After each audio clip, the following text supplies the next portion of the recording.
What is next for Dmitry Bivol? After beating Archer Beterbiev in the rematch, what is next from? We should go on to fight Archer Beterbiev once again. And we'll check out Archer Beterbiev beating Dmitry Bivol in the third fight, because in the first two fights, Archer Beterbiev has shown that his skill, power, and pressure is just way too much for Dmitry Bivol. The only way Dmitry Bivol wins this fight is if he outworks and outlands Archer Beterbiev, keeps the pressure on Archer Beterbiev up into the later rounds, and he takes it by decision, which is very possible as we have seen in their second fight.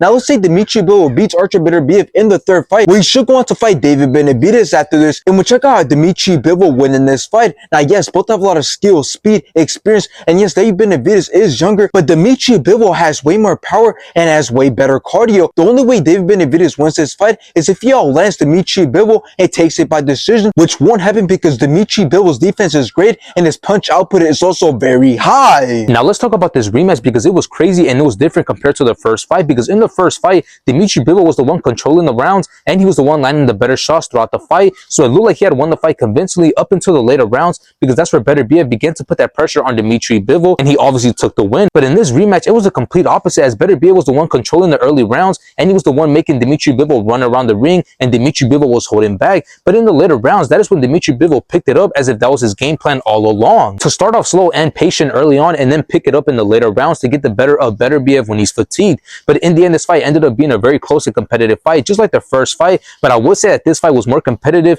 and it was a better fight, considering that Beterbiev performed better. We got the best of both men, so that's what made it really competitive. But in the end, Dmitry Bivol took the win and he became undisputed champion. Now, I do agree that Dmitry Bivol's next fight should be the trilogy with Archer Beterbiev, and then he should go on to fight David Benavidez. But another potential fight for Dmitry Bivol, once he's done with those two fights, could be against Callum Smith, since Callum Smith also got a win on the same card, which ended up being a very entertaining and close fight.